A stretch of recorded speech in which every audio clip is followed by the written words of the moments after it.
Friends, welcome to cook with SD channel. இன்றைக்கி நம்ம என்ன பார்க்க போகிறோம்னா மட்டன் கிரேவி எப்படி செய்யறதுங்கிறது. மட்டன் கிரேவி பண்ண போகிறோம். அந்த மட்டன் கிரேவிக்கு தேவையான பொருட்கள் வந்து நான் ஒரு 1/2 கிலோ மட்டனை வேக வச்சு எடுத்து வச்சுருக்கிறேன். அப்புறம் அதுக்கு தேவையான கொஞ்சம் சின்ன வெங்காயம் ஒரு கை அளவு, 2 பல் பூண்டு, ஒரு சின்னதாக இஞ்சி, இந்த அளவுக்கு இஞ்சி, அது கூட வரமிளகாய் ஒரு 4. அப்புறம் இது வந்து கறி மசால் பொடி எங்களுடைய தயாரிப்பு, அதாவது மல்லி, ஜீரகம், வரமிளகாய் மட்டும் போட்டு அரைச்சிருக்குது. இதைத்தான் ஆட் பண்ண போகிறேன், வேறு எந்த பொடியும் போட மாட்டோம். அப்புறம் தாளிக்கிறதுக்கு வந்து சின்ன வெங்காயம், வரமிளகாய் 2, கருவேப்பிலை, அவ்வளோதான் செய்யலாம். ஃபஸ்ட்டு இந்த வெங்காயத்தை கொஞ்சம் நம்ம வதக்கிக்க போகிறோம்.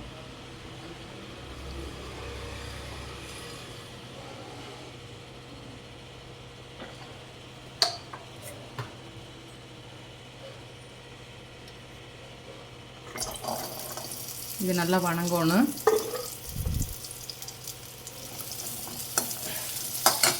அது கூட இந்த வரமிளகாயும் உள்ளே போட்டுடலாம் காரத்துக்கு.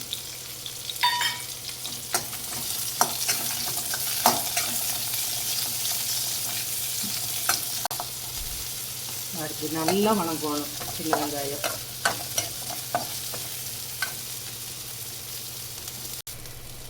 இப்போ இந்த கறி மசால் பொடியை உள்ளே போட்டுடலாம். இந்த இஞ்சி பூண்டையும் உள்ளே போட்டு அடுப்பு ஆஃப் பண்ணி விட்டுடலாம். இதை ஆற வச்சு அரைச்சிட்டு வர்றேன். வெறும் மசாலா அரைச்சிட்டு வந்தாச்சு. இப்போ இந்த கிரேவி வச்சுட்டா நம்ம வறுவல் பண்ண போகிறோம்.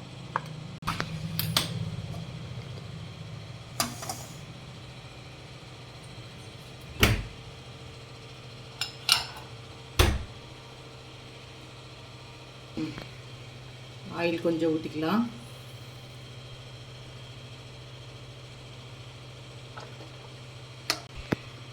அடுத்தது கடுகு,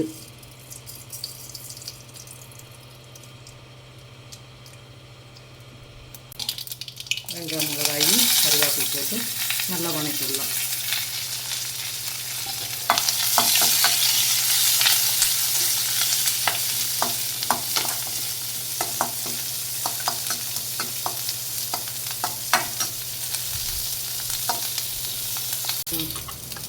இந்த மசாலா இந்த வெங்காயத்தோடையும் ஊற்றி இது நல்லா வதக்கிடலாம்.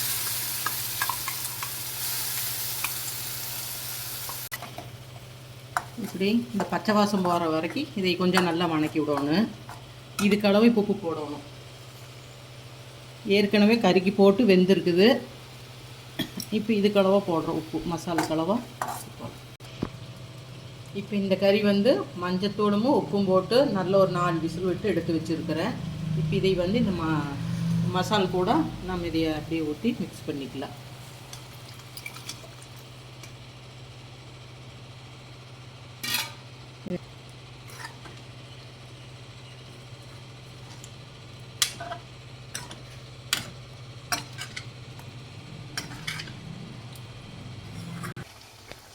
அடுத்தது கிரேவி நல்லா ரெடி ஆகிட்டுது.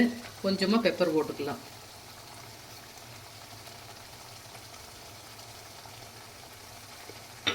மல்லித்தலை கொஞ்சம். அடுத்தது கொஞ்சமாக நான் தேங்காய் எண்ணெய் மேலால் ஊற்றுறேன். இப்போ மட்டன் கிரேவி ரெடி ஆகிட்டுது. இதை வந்து நம்ம பிரியாணி கூட ஆட் பண்ணி சாப்பிட போகிறோம். கிரேவி சூப்பராக ரெடி ஆகிட்டுது. அருமையாக இருக்குது. நீங்களும் செஞ்சு சாப்பிட்டு பார்த்துட்டு சொல்லுங்கள்.